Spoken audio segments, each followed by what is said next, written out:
என் தங்கப்பிள்ளையே, அதிசக்தி வாய்ந்த இந்த தைப்பூச நாளோடு வந்திருக்கின்ற பௌர்ணமி விடியலில் என் குழந்தையை சந்திப்பதற்கு மனமகிழ்ச்சியோடு உன் வராகி அம்மா இன்று வந்திருக்கின்றேன்.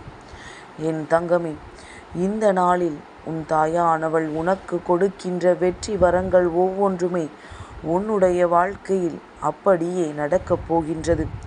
என் குழந்தை, எந்த அளவிற்கு உன் வாழ்க்கை உனக்கு நன்றாக இருக்க வேண்டும் என்ற எண்ணம் இருக்கின்றதோ அந்த அளவிற்கு உன்னுடைய முயற்சிகளும் உன்னை சுற்றி இருக்க வேண்டும்.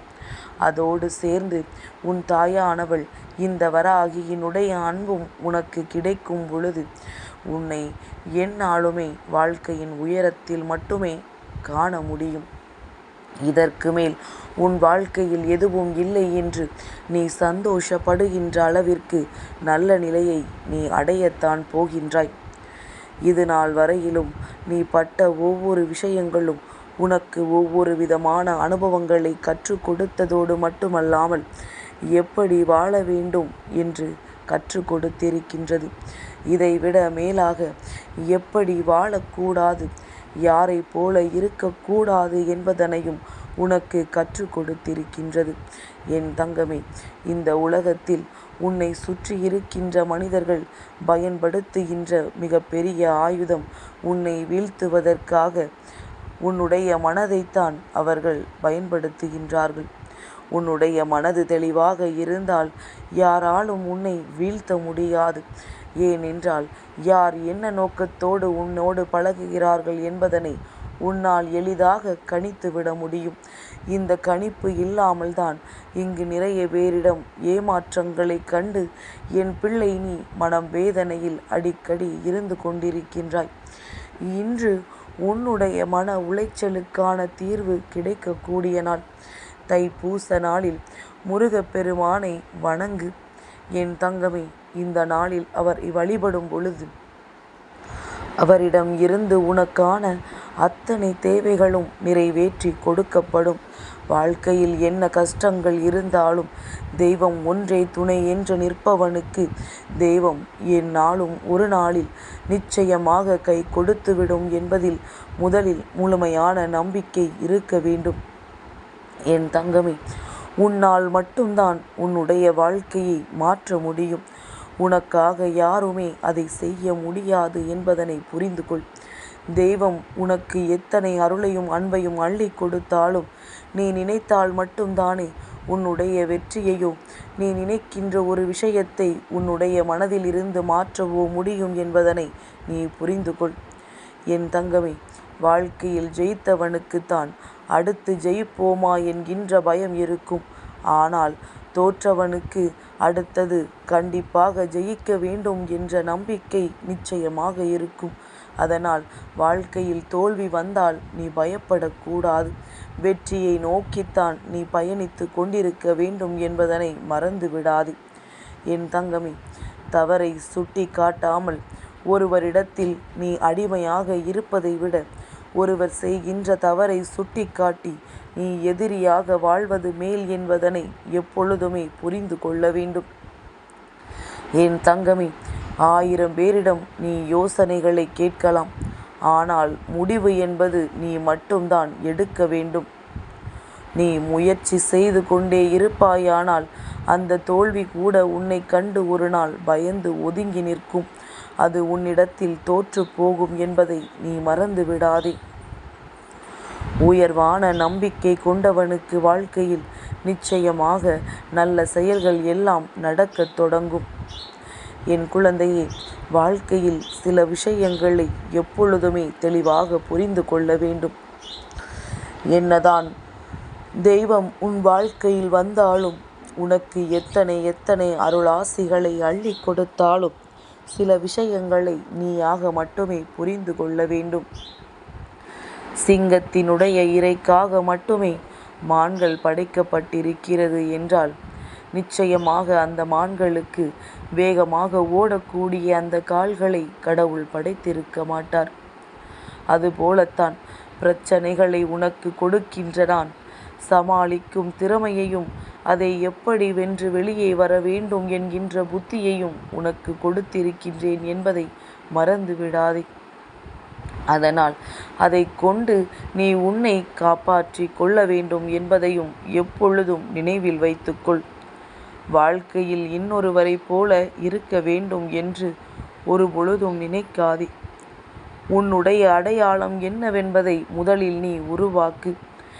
மற்றவர்கள் போல வாழ நினைத்து உனக்கென்று இருக்கின்ற தனித்துவத்தை ஒரு நாளும் நீ இழந்து விடாதே. இப்பொழுது இந்த வாழ்க்கை உன்னை மாற்றி இருக்கின்றது. எப்படி தெரியுமா? நீ மாறிவிட்டாய் என்பது சொல்வதை விட பல வழிகளும் வேதனைகளும் உன்னை மாற்றி இருக்கின்றது என்பதுதான் நிதர்சனமான உண்மையும் கூட. என் தங்கமே, இந்த மாற்றம் உன்னை பக்குவப்படுத்தி இருக்கின்றது. இனிமேல் எப்படியாயினும் இந்த மாற்றங்கள் கொண்டு எதை வேண்டுமானாலும் எதிர்கொள்ளலாம் என்கின்ற ஒரு மனப்பக்குவத்தை உருவாக்கி இருக்கின்றது. வாழ்க்கையில் ஒரு பொழுதும் யாரிடத்திலும் நின்று கொண்டு விவாதம் செய்து கொண்டிருக்காதே.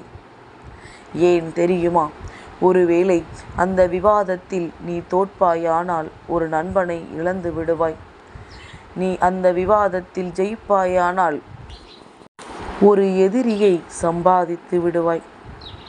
என் தங்கமே, இரண்டுமே உனக்கு நிச்சயமாக தேவையில்லாத ஒரு விஷயங்கள்தான். தேவையில்லாத விஷயத்திற்கு விவாதம் செய்யாதே என்றுதான் உன் அம்மா சொல்கின்றேன். என் தங்கமே, நிச்சயமாக இன்று நீ ஒரு விஷயத்தை தெளிவாக புரிந்து கொள். மனதிற்குள் நிலைநிறுத்தி வைத்துக்கொள். செலவழிப்பதற்கு ₹1 சில்லறை கூட இல்லாமல் நீ வீட்டில் தேடிக்கொண்டிருப்பாயல்லவா? அந்த நேரத்தில்தான் உனக்கு தெரியும் வீணாக நீ செலவழித்த அந்த பணத்தினுடைய அருமை. பணத்தை தேவையில்லாமல் செலவு செய்யாதே. உன்னுடைய தேவைக்கு மட்டுமே அது பயன்படுத்த வேண்டும். அதிகமான சேமிப்பினை உருவாக்கு. உனக்கு போக அதிகமாக இருந்தால் யாரும் கேட்டால் அவர்களுக்கு கொடுத்து உதவு. என் தங்கமே, கடனாக அல்ல நான் சொல்வது. ஒருவருக்கு உன்னால் முடிந்த உணவை வாங்கி கொடுப்பதோ, ₹10 ₹20 என்று ஏதேனும் ஒரு தேவைக்கு கொடுப்பதையோ சொல்கின்றேன். கடனாக கொடுத்துவிட்டு அதை வாங்க முடியாமல் திணறவும் செய்யாதே. என் தங்கமே, உனக்கு பிடித்தவர்களிடம் அன்பாக இருப்பதை விட முதலில் உண்மையாக இருக்க பழகு. ஏனென்றால் அன்பை விட இந்த உண்மை அதிகமான மகிழ்ச்சியை கொடுக்கக்கூடியது. இது அதிகமான ஆழமானதும் கூட. அதை எப்பொழுது மற்றவர்களுக்கு கொடுக்கின்றாயோ அப்பொழுது உனக்கும் அது உண்மையானதாக திரும்ப வரும் என்பதை மறந்து விடாதே. என் தங்கமே, உனது ரகசியங்கள் எல்லாவற்றையும் அறிந்தவர்கள் யாரேனும் ஒருவர் இருக்கிறார்கள் என்றால் அவர்கள்தான் ஒரு நாள் உனக்கு பிரச்சனைகள் வரும் பொழுது உன்னுடைய எதிரியாக மாறி நிற்பார்கள் என்பதனை நீ மறந்து விடாதே. என் குழந்தை, நிச்சயமாக வாழ்க்கையில் ஒவ்வொரு நாளும் உனக்கென்று சில விஷயங்கள் நடக்கும்.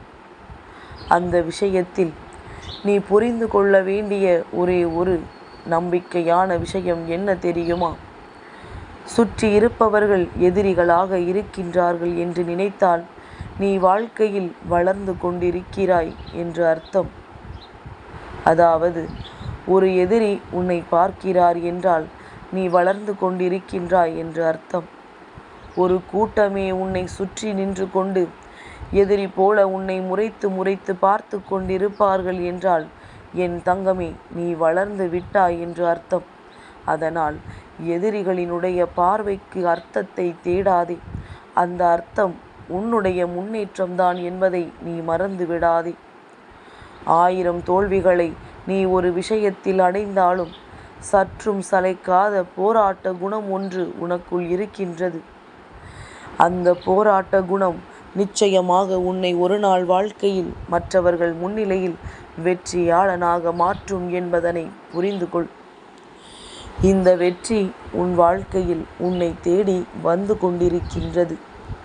அதிசக்தி வாய்ந்த நாளில் நான் உன் வாழ்க்கையை நல்லபடியாக உயர்த்தி காட்டத்தான் போகின்றேன். என் தங்க பிள்ளைக்கு இந்த வராகி அம்மாவினுடைய ஆசீர்வாதங்கள் எப்பொழுதும் உண்டு.